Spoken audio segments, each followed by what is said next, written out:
Hello viewers, welcome to my channel and Facebook page जिसका नाम है लर्न विद अफजल 89। आप देख सकते हैं मेरे पास जो चैप्टर है ये बेस्ड है दो जानवरों के ऊपर, यानी कि डॉग एंड द वॉल्फ। आप इस चैप्टर का नाम देख सकते हैं the dog and the wolf. आइए इस चैप्टर को ट्रांसलेट करते हैं और देखते हैं कि इन दोनों के बीच में क्या स्टोरी बनाई गई है। One day a wolf left the forest and reached a village searching for food. One day यानी एक दिन, अ वॉल्फ एक भेड़िया, लीव का सेकंड फॉर्म यूज़ किया गया लेफ्ट। लेफ्ट का मतलब होता है, लीव का मतलब छोड़ना होता है, यानी कि एक भेड़िया छोड़ दिया। क्या छोड़ दिया? द फॉरेस्ट, यानी कि जंगल को छोड़ दिया। एंड रीच्ड, रीच का सेकंड फॉर्म यूज़ किया गया रीच्ड, छोड़ दिया और पहुंचा। कहाँ पहुंचा? विलेज, यानी कि एक भेड़िया जंगल को छोड़ के पहुंचा एक गांव में। अब वो गांव में क्यों पहुंचा? सर्चिंग फॉर फूड, यानी कि खाने की तलाश के लिए, खाने की तलाश में वो गांव पे पहुंचा। सडनली यानी अचानक, ही मेट अ डॉग। ही यानी ये ही लगाया गया है भेड़िए के लिए। ही मेट, मीट का सेकंड फॉर्म यूज किया गया है met. He met a dog, यानी कि वो एक कुत्ते से मिलता है।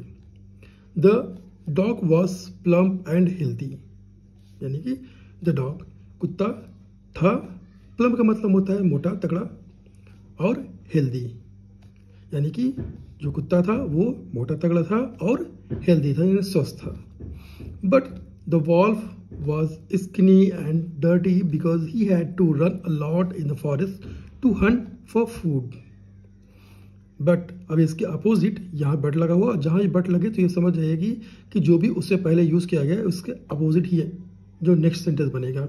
लेकिन द वॉल्फ यानी कि भेड़िया था स्किनी, स्किनी मतलब दुबला पतला, और डर्टी यानी गंदा था। वो दुबला पतला गंदा था क्यों था? Because he had to run, he had to run, उसे भागना पड़ता था।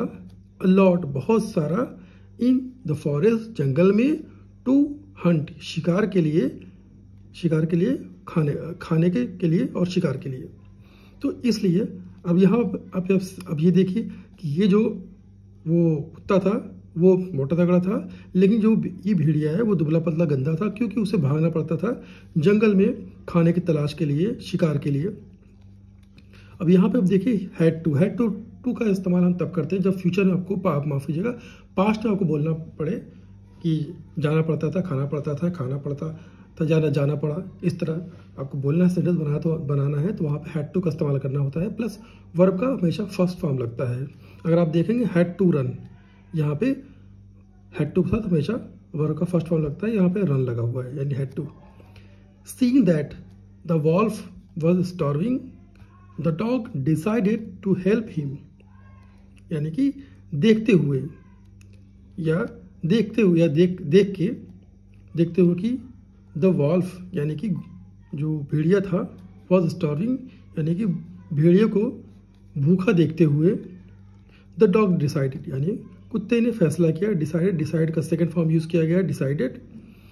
डॉग डिसाइडेड, कुत्ते ने फैसला किया। क्या फैसला किया? टू हेल्प हिम, यानी उसकी मदद करने के लिए फैसला किया। He went up to the wolf and said. अब यहाँ से यहाँ तक आप सेंटेंस देखेंगे तो आपको ये जो वर्ब का सेकंड फॉर्म यूज किया गया है, गो का सेकंड फॉर्म है वेंट, तो अब इससे आइडिया लग जाएगा आपको कि ये सेंटेंस जो बनाया गया है वो पास्ट में बनाया गया है, पास्ट इंडेफिनिट का अफर्मेटिव सेंटेंस है। ही वेंट अप, वो गया, किसके पास गया? टू द वॉल्फ, भेड़िए के पास गया। एंड सेड, और कहा, क्या कहा? Come with me to my master, यानी कि मेरे साथ आओ, टू माई मास्टर, मेरे साथ आओ मेरे मास्टर के पास।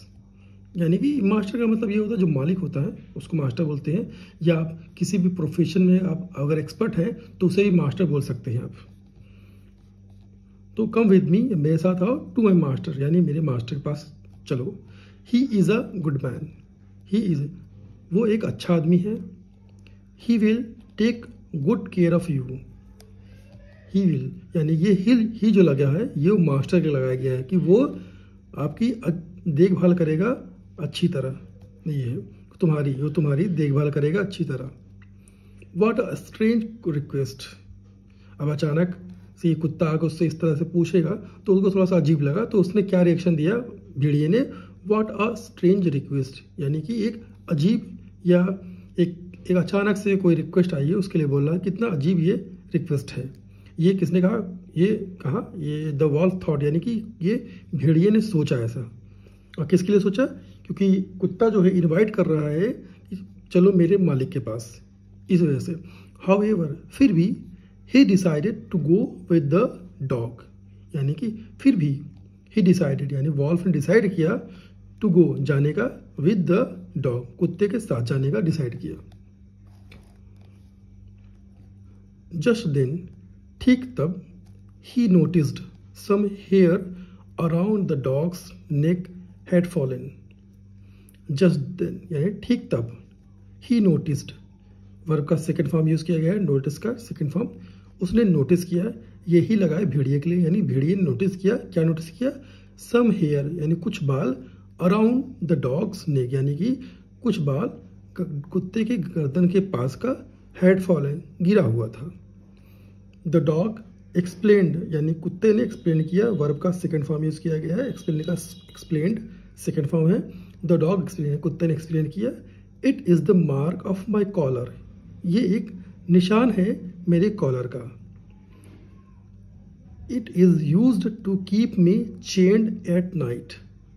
अब यहाँ से यहाँ तक अगर आप सेंटेंस देखेंगे तो यहाँ पे इट इज यूज्ड, यानी कि ये सेंटेंस बनाया गया है, वो प्रेजेंट इंडेफिनिट का पैसिव वॉइस बनाया गया है कि it is use to keep me, ये इसका इस्तेमाल किया जाता है टू कीप मी चेन्ड, मुझे बांधने के लिए, एट नाइट, रात को।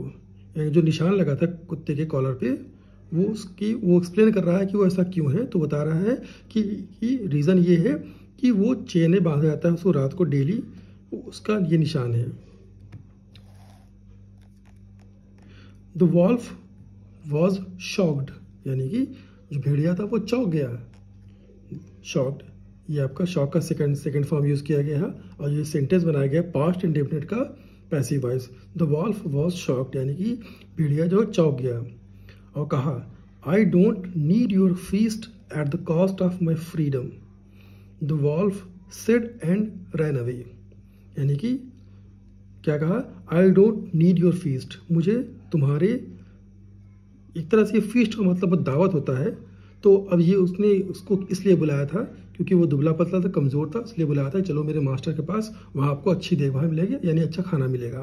तो अब उसके बेसिस पे उसने जब देखा कि यहाँ उसके गर्दन पे निशान है, उसे चैन से बांधा जा रहा है, तो उसके बाद चौंकते हुए उसने क्या कहा कि आई डोंट नीड योर फीस्ट, मुझे तुम्हारे दावत की ज़रूरत नहीं है, eight the cost of my freedom, यानी कि मेरे फ्रीडम की कीमत पर, यानी मेरी आज़ादी की कीमत पे मुझे तुम्हारी दावत की ज़रूरत नहीं है।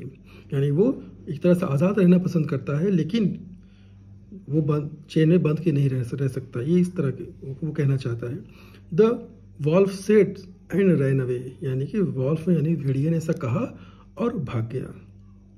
तो मोरल ऑफ द स्टोरी ये है गाइस कि फ्रीडम इज़ प्रेशियस, यानी कि वो आज़ाद रहना पसंद करता था, ना कि बधा हुआ तो है लेकिन खाना उसको अच्छा मिल रहा है, प्रॉपर मिल रहा है, देखभाल अच्छी हो, लेकिन वो बधा हुआ है, तो इस वजह से वो भाग गया। और छोटी सी स्टोरी है और काफ़ी अच्छे से एक्सप्लेन किया गया है कि वर्ड।